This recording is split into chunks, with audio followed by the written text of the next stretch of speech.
that you don't lose your roots. Now, freedom doesn't limit those people's actions so much as the comfy little polite states of Europe. And look at which nations are extremely violent today. Look at which nations have crime rate that's becoming ridiculous and historic. Europe or the United States? It's Europe. It's Europe. The less freedom you have, the less secure your society will be, because it will be then subject to takeover by thugs. And the thugs in Europe today aren't the Muslims. The thugs are the publicly educated police and court administrators and social workers and stuff who will do anything to keep from punishing somebody for being poor. He's poor. He did it because he's poor. We can't punish him for that. It's not his fault that he's poor, so we let him go. Right? Creates criminals. This political correctness stuff goes nowhere except towards crime. Orwell wrote about he wanted to put together an organization of people to help destitute people escaping socialism and communist states. And he says that the organization is anti-Stalinist to the extent that the people they assist are largely Trotskyists, etc. How do you like that? So there are Trotskyists who escape these terrible nations, and Orwell wants to set up a thing to help them. Trotskyists? Is that so much better than the difference between Trotsky and Stalin was that Stalin got into power. That is the only difference. I know the Hitchens would go wild if somebody said that, but I don't believe there's any difference between them. Okay, the New York Daily News had printed an editorial saying that 1984 was an attack on the British Labour government. And Orwell was asked by Francis Henson to make a statement. And here's what Orwell wrote. His book was attacking Labour, the Labour government. My recent novel is not intended as an attack on socialism or on the British Labour Party, of which I am a supporter, but as a show-up of the perversions to which a centralized economy is liable and which have already been partly realized in communism and fascism. The scene of the book is laid in Britain in order to emphasize that the English-speaking races are not innately better than anyone else, and that totalitarianism, if not fought against, could triumph anywhere. So that's why he sets the book in Britain, as he does, to show that it could come here, and that we're not immune to it, so we better not be so indifferent to the rise of it. Just watched an interesting beat poem by some girl from China. Legendre sent me. I can't remember what it was, but she says, what if you had to march in the streets? What if you had to give up food? What if you had to give your house to the government? What if saying Viva la Revolution actually cost you something? Would it mean the same to you as it does now? You know, people are happy to be silly and say we support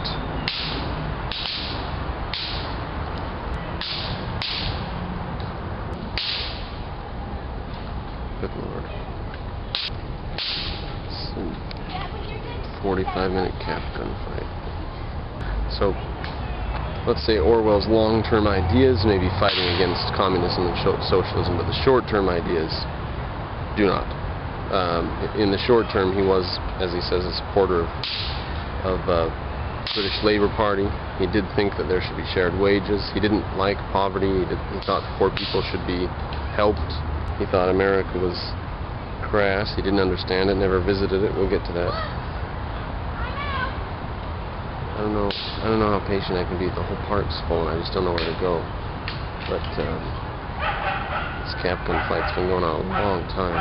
Now he just mentions that the Labour government had negotiated independence for India and Burma, an achievement for which socialists had been pressing for some time. Independence for India and Burma, again on the... How well off have they been since then? I don't think they're any better off. I think that they are worse off. India quickly launched into socialism. In 1990, they were making 40,000 cars a year in India. I mean, 40,000 cars a year are sold in Utah. 40,000 cars for a nation 3 times as large as the United States in numbers. Why is it better for them to be independent and choose their own system than to be subject to British law and have an even better system? I don't get it. That's Orwell for you. And he gives a description of empire in decline. He just says, expiring rhythms of imperial exhaustion with its disfiguring accompaniments of scuttle and partition. Scuttle and partition. Rome experienced that too, as it fell apart. Partitioned off areas, gave areas away, cut this, cut that, brought borders back, removed garrisons from here, pulled them back from there. Scuttle and partition. That's what Britain was doing now. America hasn't reached that point yet. Scuttle and partition, unless Vietnam and Korea is exactly that. Okay, skip a little bit. Anthony Burgess's 1985. That's a novel published by Anthony Burgess called 1985. Published in 1978. Had instead of Airstrip 1 a country named Tuckland, T-U-C-L-A-N-D. In this dystopia, get this, all hotels are run by Arabs. So we have the Al Dorchester Plus. I regret to say the Al Idain. I don't know why he regrets to say the Al Idain.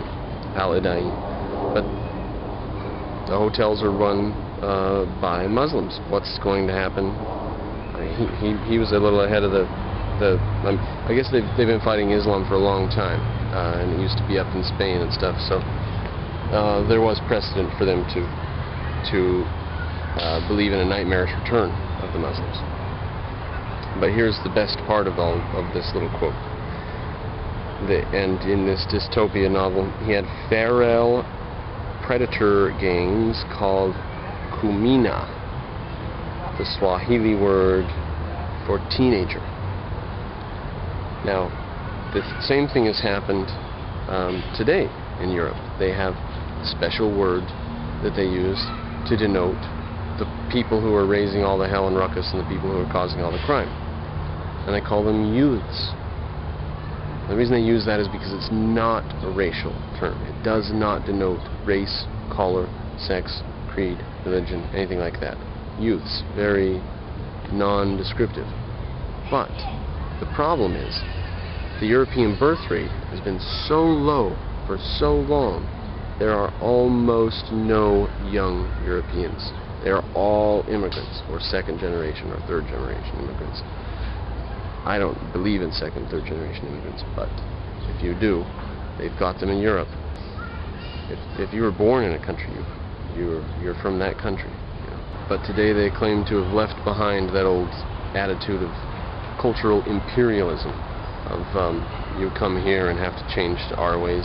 No, they're much nicer than that in Europe now, aren't they? They don't make you change your culture if you move there. Okay, Robert Conquest wrote a poem entitled 1974, 10 Years to Go, in which the menacing figures of blah blah blah. But just in case you were interested in that one, I did his poem titled George Orwell. You might check out that poem, 1974, 10 Years to Go. Skipping a ways. Now, in an October 1945 essay, Orwell said, he's talking about the atomic bomb and stuff. It was just after it had been dropped. It was dropped in August, this September, October.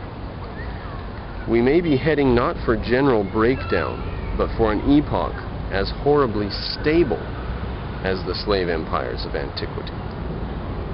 We may be entering an epoch where the states will be stable for long, long periods. Think of Egypt, and some visiting Greeks said to an Egyptian priest that they had traced back their ancestry 16 generations to where their city had been founded, and the person who founded the city was half god, half man. The Egyptians were very surprised at this. They said, you know, we've got 340 generations of kings and not a god anywhere in them. So how do you have a god involved in your bloodline just 16 generations back? Yes, the